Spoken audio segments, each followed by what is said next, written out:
Have you ever watched a really confusing movie? You can see and identify the characters, but you're not sure why they're all there. You watch the action scenes, but you have no idea what the plot is doing. When you don't understand the story of a movie, it's difficult to watch.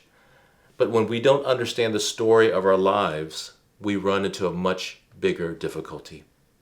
We can know about God, but He seems distant during dark and painful times. We can watch the different scenes of joy and grief in our life, but have no idea where our life is headed. When we're confused about our own lives, it is easy to be overwhelmed by life while being underwhelmed by God.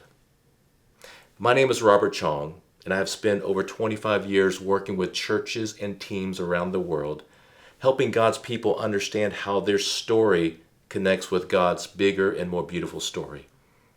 As a pastor, I've recognized two significant challenges in the church.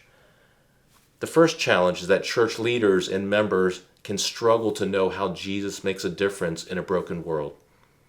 And as a result, the church can believe they are powerless in their pain and feel helpless in their waiting. As a result, we can worship Jesus on Sundays, but He doesn't seem real or relevant the other days of the week. If our doubts linger long enough, we will struggle to worship God even on Sundays.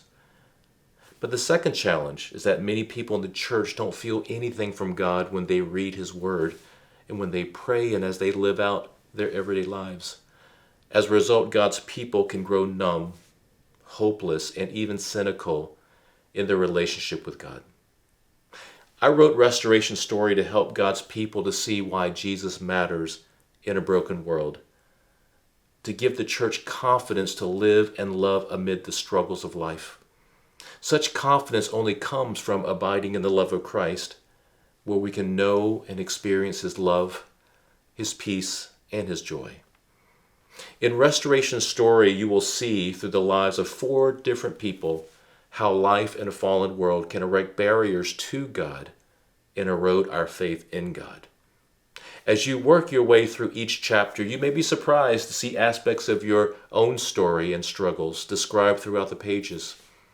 Yet even though we have unique DNA and come from different families, we all experience similar brokenness caused by sin and evil in and around us. But you will also be able to relate to the characters' growing hope and deepening relationship with Christ because we share one Savior, one Lord, one faith, and one Spirit.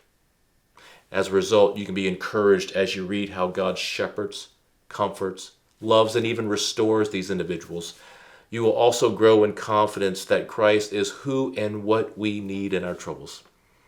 My prayer is, as you read this book, is that you will begin to understand that you're not alone, that you are known and loved by your God, and that God can comfort you in all of your troubles. As you grow in knowing and experiencing your God, you will grow in confidence as you live and love in this world. I hope you will join us on this journey.